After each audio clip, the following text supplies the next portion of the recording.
can admit that I was maybe a little hot in the pants with what I said about Wendy. And when I thought about it later, it wasn't the time or the place. And honestly, I said it lightheartedly, but I realized that this is in no way a lighthearted situation for Wendy. So I do want to say that I'm sorry for how hot I came for Wendy. And I mean it. It's over here, babe. Right. I tried to talk to you backstage. You didn't want to talk to me, so I received that. No. And I'm simply saying what I need to say, and I mean it. And you can either take it or not, and I will not. The moment that interview ended, everything changed, because while Ashley's apology sounded calm, controlled, and perfectly rehearsed, Wendy's two-word response shattered the entire illusion. And I will not. Those 4 seconds didn't just end an apology. They exposed a secret war happening behind Bravo's cameras, a war nobody was supposed to see. Fans thought the interview was over, but what happened after those words sparked the biggest scandal BravoCon has ever witnessed. Backstage voices, leaked rehearsal footage, producers scrambling, crowds turning, and lies unraveling in real time. Because Wendy didn't just reject the apology, she detonated everything hiding underneath it. Tonight wasn't about forgiveness. It wasn't about healing. It wasn't even about shade. It was about one woman finally saying, I know what you did, and I'm done being silent. And once those cameras stopped rolling, that's when the real chaos began. Because what you're about to hear is not a recap, not a rumor, not a little BravoCon moment. It's a public execution in designer heels and full glam. Tonight,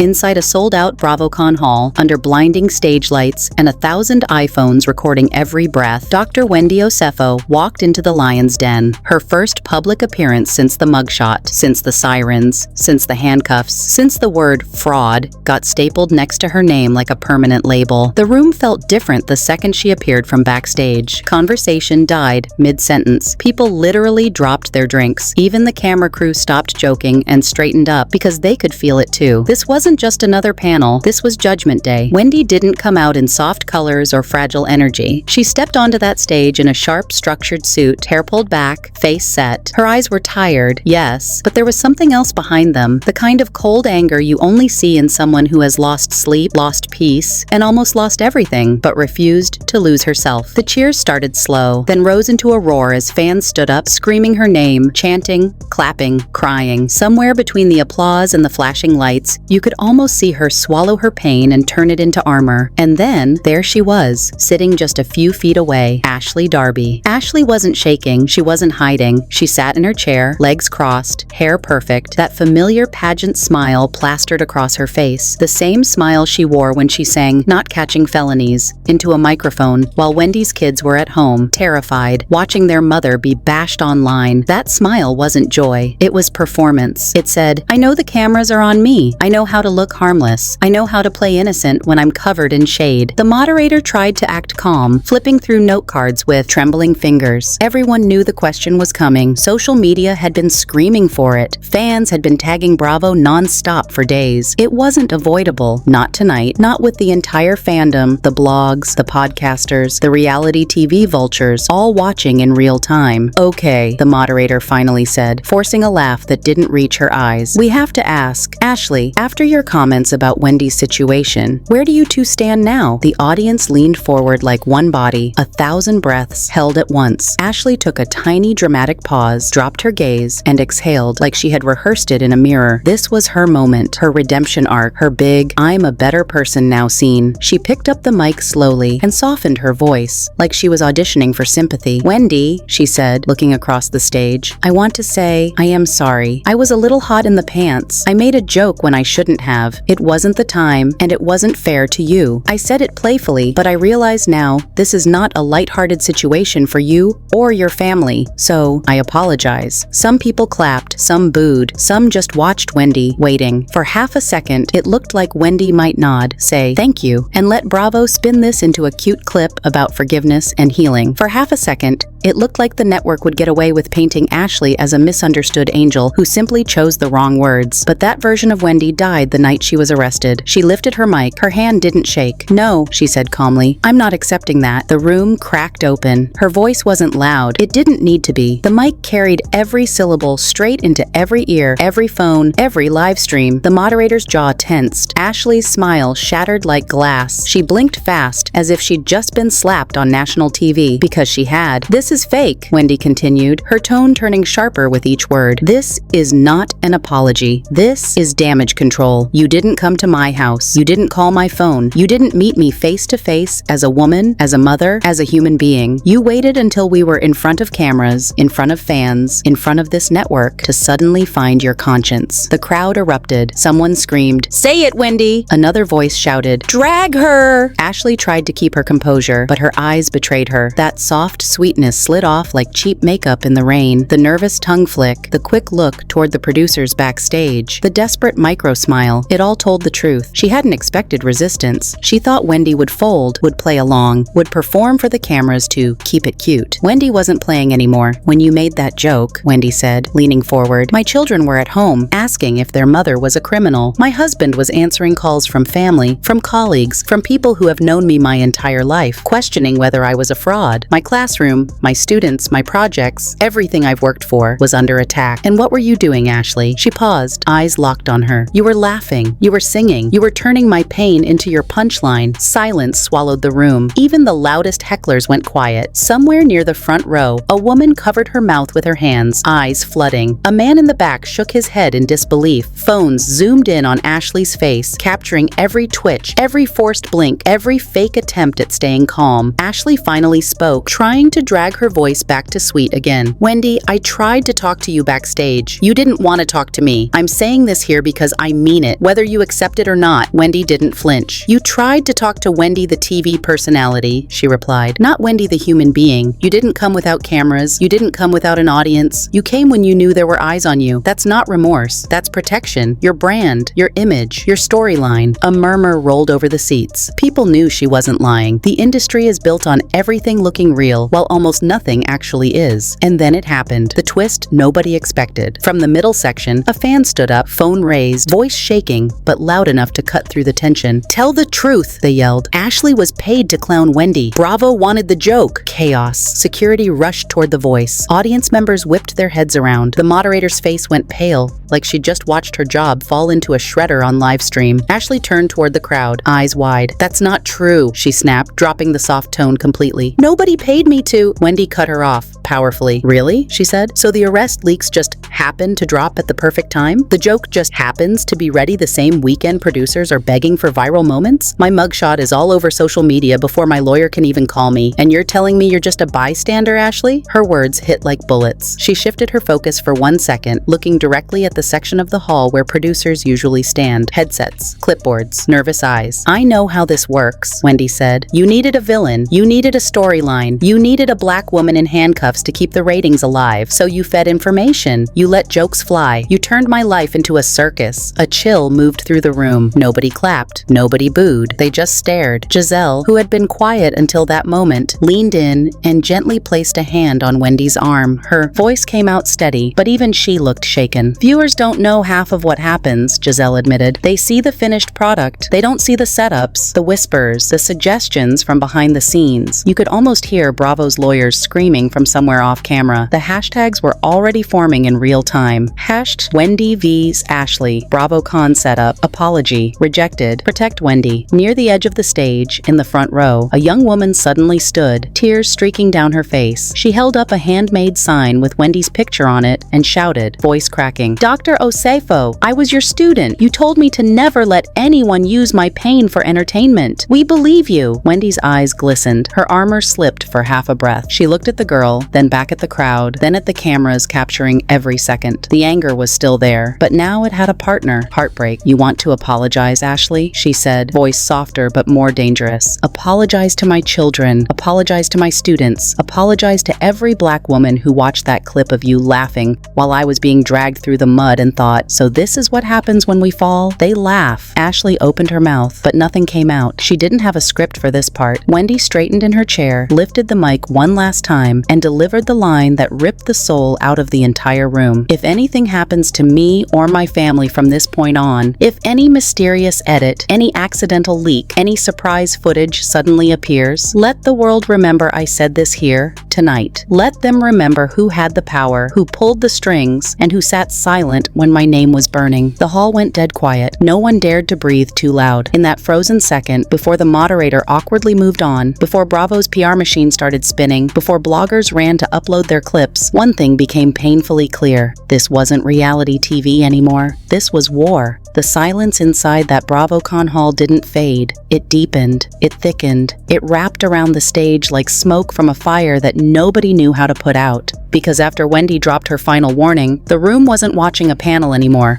They were watching a woman pushed to the edge, a woman who had been mocked, humiliated, accused, arrested, broadcasted like a spectacle. And now she was done playing polite. But the real chaos, the real explosion, the real collapse of BravoCon, it hadn't even started yet. Wendy leaned back in her seat, but her eyes refused to leave Ashley. They stayed locked on her like a storm that hadn't passed, only shifted direction. Ashley kept touching her hair, her dress, her mic, anything to stop her hands from shaking. The confidence she walked in with had evaporated. What replaced it was fear, a kind of fear she'd never felt on camera before. Because this time, the world wasn't laughing with her. They were watching her break. The moderator swallowed hard, trying to regain control. Okay, thank you, ladies. Let's move. No! Wendy's voice cut straight through her sentence. It wasn't loud. It wasn't angry. It was colder, quieter, more dangerous. I'm not finished. A ripple of shock traveled through the audience. The moderator froze. Ashley's eyes widened, and Wendy continued. You think this is about a joke?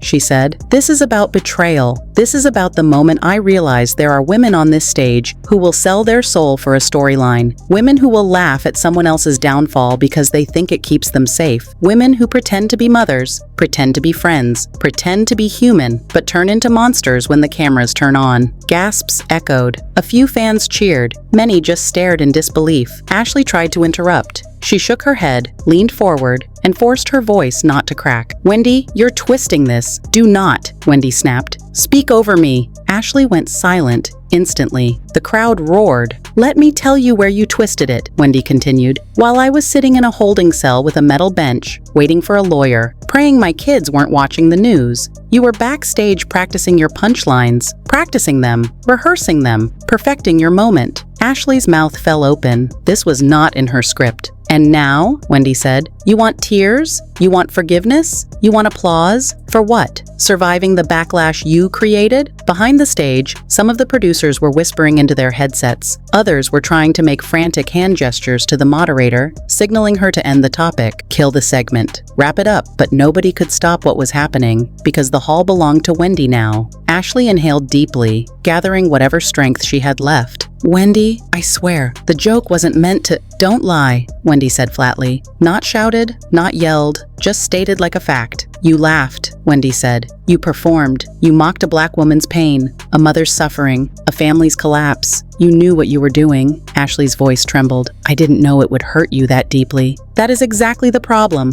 Wendy replied. You never think beyond yourself. The audience murmured, whispering to each other in disbelief. The tension was so thick it felt physical, like something you could cut with a knife. Suddenly, a shout came from the crowd. Check the footage. There's a clip. All heads turned toward the commotion. A fan in the second row lifted her phone high above her head. I have the old rehearsal footage, she yelled. Ashley rehearsing the joke. Ashley froze. The moderator scrambled. Ma'am, please. But it was too late. Security rushed forward, but the woman already started playing the video. Her friends held up 2 phones to record it. The footage was grainy, recorded backstage. A voice, unmistakably Ashley's, practicing the line, making melodies, not catching felonies, right? Should I smile when I say it? Or laugh? The hall erupted. People screamed. Some booed. Some stood up and shouted at Ashley. Others yelled, "Expose her!" Even bloggers in the media pit jumped out of their chairs, scrambling to get closer. Ashley's face drained of color. I didn't, that's not, she stuttered. But Wendy didn't even flinch. Told you, she said quietly. Told you exactly what she is. Ashley turned to the moderator, panicking now. That video is edited. It's taken out of context. The crowd wasn't buying it. Wendy leaned forward, face expressionless. Do you hear yourself? She said. You're not sorry. You're exposed. Ashley's breath shook. Her hands trembled in her lap, mascara already smudging around the corners of her eyes. I didn't mean, it wasn't. Her voice broke. Wendy stared at her. No pity, no softness. You broke something in me, Ashley, she said. You broke trust. You broke respect. You broke every ounce of dignity you pretended to have for me. Ashley covered her face, trying not to cry, but Wendy wasn't finished. While you rehearsed your joke, Wendy continued, I was being fingerprinted. I was calling my kids. I was telling my mother I wasn't a criminal. I was praying no one from the university would see my mugshot before I could explain. Her voice finally cracked. Just once, it made the entire hall go silent again. And you, she said, you thought it was comedy. A hush fell. Even the flashing cameras slowed as if reporters felt the weight of what she said. Then, another twist. Jazelle leaned toward her mic. I need to say something, she said. The moderator panicked. Maybe we should— No, Jazelle insisted. Let me speak. Everyone held their breath. Wendy's right, Jazelle said. People don't know what really happens on these shows. They don't know who pushes stories, who whispers lines, who encourages shade, who records private conversations, who leaks things to blogs. The crowd roared. The producers looked like they'd seen a ghost. And I'm tired, Jazelle said. I'm tired of watching women get used. I'm tired of watching our pain become punchlines. Gasps, cheers, screams. Ashley looked at her like she'd just been stabbed by her last ally. You're throwing me under the bus? Ashley choked out. Jazelle shook her head slowly. No, I'm telling the truth. The audience lost their minds. A wave of sound crashed through the hall. Wendy looked at Jazelle, surprise flickering across her face. She hadn't expected support. Not tonight. Not like this. The moderator, sweating, finally tried to wrap things up. Thank you, ladies. We should— Not yet, Wendy said again. And this time, her voice wasn't angry. It wasn't cold. It wasn't loud. It was tired. It was wounded. It was devastating. I need to say this, she whispered, before this show edits everything. Before someone silences me. Before someone twists this moment into something it wasn't. The room leaned in. If anything happens to my job, if anything happens to my family, if another headline drops that I didn't cause, if another leak accidentally shows up online, she looked straight into the nearest camera. Let the world remember this night. The lights reflected in her eyes. They looked like tears or flames. Remember who tried to destroy me, and remember who finally fought back. The hall didn't cheer. They didn't clap. They didn't boo. They just stared, stunned, shaken, silent, because this wasn't a panel anymore. This was a battlefield, and Wendy Osefo had just walked off it, leaving Ashley Darby in ruins. The moment Wendy stepped off that BravoCon stage, the energy inside the hall didn't settle. It detonated. People weren't just talking. They were screaming, arguing, trembling. Security ran toward the backstage corridors. Producers huddled together like soldiers who had survived a battlefield only to realize the real war hadn't even begun. Because Wendy's last words, those weren't comments. They were warnings. They were accusations. They were accusations delivered live, in front of thousands. And Bravo couldn't edit it, not this time. The panel ended, but the panic didn't. Jazelle rushed behind Wendy, calling her name, but Wendy kept walking, fast,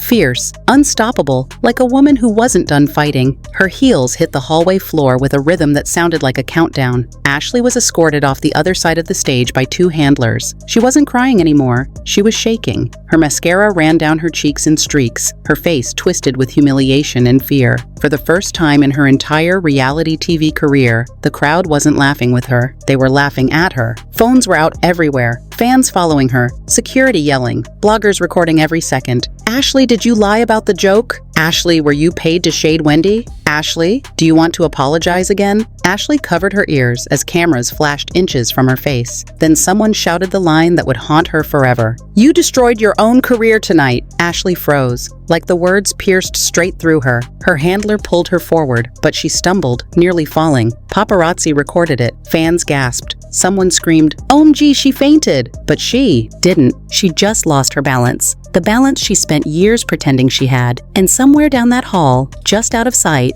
Wendy stopped walking. She heard it too. She turned around. Her eyes softened for half a second, not with sympathy, but with a strange, cold sadness, like watching an enemy collapse under the weight of their own lies. For the first time all night, Wendy felt the room spinning around her. Not from panic, from exhaustion, from the weight of everything she'd been carrying since the arrest, from the pain of fighting battles she never asked for. Jazelle finally caught up to her. Wendy, you okay? Wendy didn't answer. She just stared at the wall across from her. The wall lined with Bravo posters plastered with smiling faces. Faces of women who would sell each other out for a storyline. Faces of women who pretended to be family, but acted like predators when the cameras rolled. Faces of a world she didn't know she could trust anymore. "You didn't have to defend me," Wendy finally whispered. Jazelle exhaled heavily. "I did. Someone had to." Wendy shook her head slowly. "No, you didn't, but thank you." Jazelle opened her mouth to say something more, but before she could, a producer marched toward them, red-faced, sweating, furious.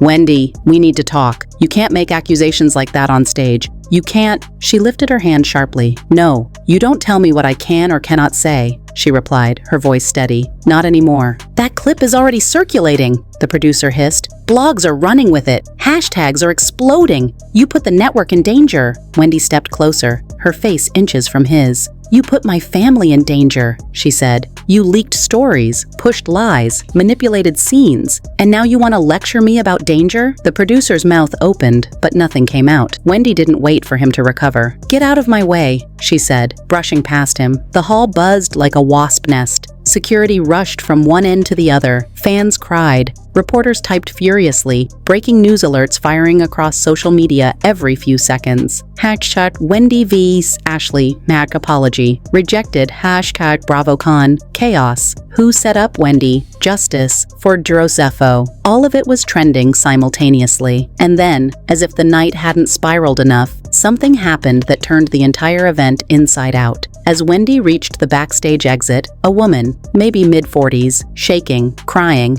pushed through the crowd and grabbed Wendy's hand. Her voice trembled. "Dr. Osefo, I work at the university. I shouldn't be saying this, but we were told not to defend you." Wendy froze. The woman continued, voice breaking. "They told us to stay quiet. They told us not to post. They told us it was safer not to be associated with you." Wendy's heart dropped. "Who told you that?" she whispered. The Gaasam woman swallowed hard. I can't say, but I'm so sorry. I just needed you to know. It wasn't us. It wasn't the faculty. It wasn't the students. Someone was controlling the narrative." Wendy's breath shook for the first time that night. Everything inside her collapsed for a split second. Not because she was surprised, but because she finally had confirmation. Someone had been sabotaging her. Someone with power. Someone who stood to gain from her downfall. Jazelle stepped forward protectively. "Did you record them? Do you have proof?" The woman shook her head. "No, I just heard the instructions. But you're not crazy. Someone wanted your name buried." Wendy felt heat rise in her chest, a mixture of rage, fear, and heartbreak. All she said was, "Thank you." The woman squeezed her hand and disappeared into the crowd. Wendy leaned against the wall, not to rest, not to breathe, but to steady the storm inside her. Everything suddenly felt heavier. The arrest, the leaks, the jokes, the humiliation, the betrayal, and now, this. Jazelle put a hand on her back. "You're not alone," she said softly. But Wendy shook her head. "That's the problem," she whispered. "I think I am." As she pushed open the exit door, the cold night air hit her face, and for a moment, just a moment, she let a tear fall. But she didn't break. She didn't crumble. Her voice didn't shake. Because this wasn't defeat. This was awakening. She stepped outside, surrounded by flashing lights and fans screaming her name, holding signs like, "We stand with Wendy. Bravo failed you. Protect Dr. Osefo." Some fans were crying. Some were chanting. Some were hugging each other like they had just watched a tragedy unfold. Wendy looked at them, all of them, and felt something shift inside her chest. For months, she had felt alone. Tonight, she realized she wasn't. She lifted her hand and waved. A ripple of cheers exploded across the parking lot. Ashley, meanwhile, was still inside, surrounded by producers, trying to contain the PR disaster. Someone shoved a statement in her hand. Someone else told her to fix her makeup. Another insisted she apologize again backstage. She couldn't even hear them anymore. Her mind was replaying the footage, the joke, the panel, the crowd turning, the woman with the phone, Wendy's stare, Jazelle's confession, the hashtags. Her career wasn't just damaged, it was burning. And then the final dagger. She overheard a producer whisper, "She's done. We can't save her from this." Ashley felt the floor drop out from under her. Back outside, Wendy walked toward her car. The crowd parted like a wave. People recorded every step. Bloggers shouted her name. Security tried to form a barrier, but fans refused to move. They wanted to see her, support her, comfort her. Just before she reached the door, a young girl stepped forward, holding a notebook. "Dr. Osefo, you taught me to never let fear silence the truth." Wendy's eyes softened again. did I?" she whispered. "Yes," the girl said. "And today, you didn't just speak the truth, you screamed it." Wendy blinked back tears. "Good," she said. "Then learn from it, because staying silent is how they win." She got into her car. The door closed. The cameras flashed. The night swallowed her. But her last words at BravoCon were still echoing across social media, across blogs, across the entire reality TV universe. "Remember who tried to destroy me, and remember who finally fought back." Tonight wasn't drama. It wasn't shade. It wasn't entertainment. It was a woman standing in the ashes of everything they tried to burn. Still standing, still fighting, still unbroken. So tonight, as BravoCon burns in the background and the entire internet tries to process what they just witnessed, ask yourself one thing. How many times have you watched a woman get torn apart while everyone else laughs? Wendy Osefo didn't just clap back tonight. She stood alone in front of a machine built to break her, humiliate her, silence her. She walked into that hall carrying every scar, every rumor, every headline meant to destroy her. And she walked out with her dignity still intact. Darby tried to rewrite the story. The network tried to contain the flames. But truth doesn't shrink, it erupts. And now the world has a choice. You can scroll, you can ignore, you can pretend it's just reality TV, or you can stand with the woman who lost everything, her reputation, her safety, her peace, and still found the strength to fight back live in front of thousands. If this shook you, if this made your heart drop, if you felt even 1 ounce of the pain Wendy carried alone, don't leave this video without hitting like. Don't leave without commenting. Don't leave without sharing, because tonight wasn't drama. Tonight was war, and Wendy deserves an army,